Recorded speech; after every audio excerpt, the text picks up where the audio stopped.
مسند احمد ہے، اس کی تیسری جلد ہے، صفحہ نمبر 136 ہے۔ مختصر کرتا ہوں واقعہ۔ نبی کریم صلی اللہ علیہ وسلم نے، جلیبیب ایک صحابی رسول تھے، چہرہ اتنا خوبصورت نہیں ہے، قد چھوٹا ہے، ایک انصاری صحابی رسول کو کہا کہ اپنی بیٹی کا نکاح جلیبیب سے کر دو۔ انصاری صحابی رسول کہتے ہیں اللہ کے نبی میں گھر جاتا ہوں، بیٹی کی ماں سے مشورہ کرتا ہوں، اللہ کے نبی آپ کو جواب دیتا ہوں۔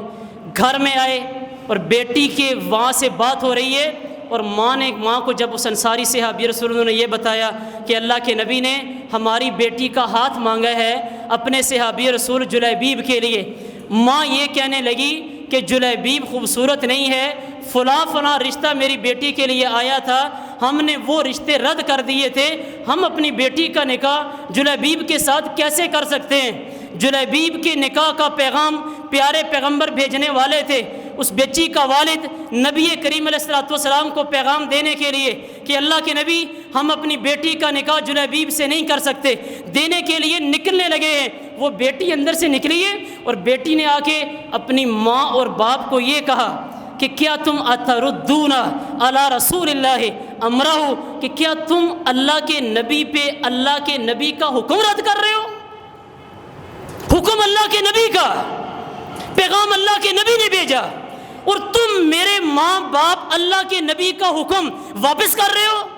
اور بیٹی ماں اپنے ماں اور باپ کو کہتی ہے انہ قد رضیہ لکم فانکحوہ، اگر اللہ کے نبی نے جلیبیب جیسے صحابی رسول کو تمہارے لیے پسند کی ہے تو اپنی بیٹی کا نکاح جلیبیب سے کر دو۔ اور بیٹی اپنے ماں اور باپ کو اگلے الفاظ یہ کہتی ہے، فرمایا یاد رکھنا اگر یہ پیغام میرے نبی کا ہے، اگر یہ پیغام اللہ کے نبی کا ہے، وَلَمْ يُزَيِّنِي، اللہ کے نبی مجھے کبھی ضائع ہونے نہیں دیں گے، اللہ کے نبی مجھے کبھی ضائع نہیں ہونے دیں گے۔ اللہ کے رسول صلی اللہ علیہ وسلم نے اس خوش نصیب بچی کے لیے دعا بھی مانگی، جلیبیب کے ساتھ نکاح بھی ہوا۔ بعد میں جلیبیب ایک جنگ میں 7 آدمیوں کو، 7 کافروں کو قتل کر کے شہید ہو گئے۔ نبی کریم علیہ الصلوۃ والسلام کی دعا اس بچی کے لیے کہ اللہ تعالیٰ اس کو دنیا میں تو نعمتیں عطا کر۔ انس رضی اللہ تعالیٰ عنہ فرماتے ہیں جلیبیب دنیا سے چلے گئے، کئی سارے انصار صحابہ کرام کی خواہش یہ تھی کہ ہم اس خوش نصیب لڑکی سے نکاح کر لیں، اور کہتے ہیں اس کی وجہ یہ تھی کہ اس انصار لڑکی کا گھر مدینے میں سب سے بارونق گھر تھا، سب سے زیادہ رونقیں اس لڑکی کے گھر میں تھیں، اور وجہ کون بنے؟ وہ اللہ کے نبی کا حکم بنے۔ اور اس بچی نے کہا تھا کہ اگر یہ پیغام اللہ کے نبی کا ہے وَلَمْ يُزَيِّنِي، اللہ کے نبی مجھے ضائع نہیں ہونے دیں گے، اور میرے نبی نے ضائع نہیں ہونے دیا۔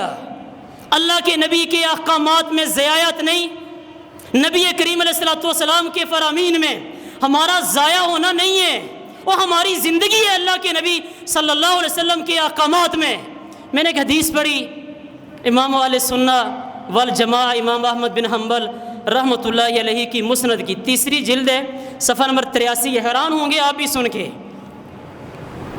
نبی کریم صلی اللہ علیہ وسلم مدینے میں ہیں، بعض یہودی ایسے تھے کہ جن کو بھی اللہ کے رسول علیہ الصلوۃ والسلام کا پتہ ہی نہیں تھا کہ کسی نبی نے آ کے دعویٰ کیا ہے نبوت کا، وہ کہہ رہے ہیں کہ میں نبی ہوں۔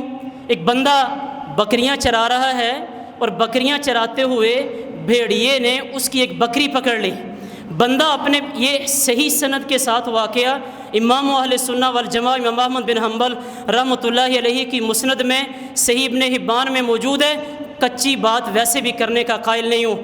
بھیڑیے نے وہ بکری پکڑی ہے، اور بندہ وہ چرواہا اس بھیڑیے کے پیچھے پیچھے، اور اس بندے نے اپنی بکری چھڑوا لی۔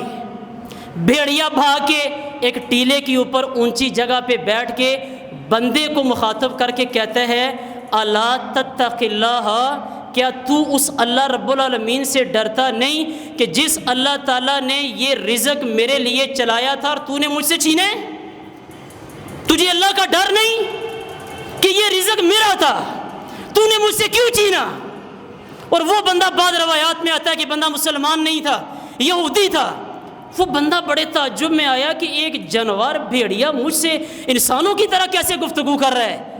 اور جب اس بندے کو تعجب ہوا وہ بھیڑیا آگے سے اس بندے کو کہتا ہے الا اخبرک بعجب منہ، او بندے میں تجھے اس سے زیادہ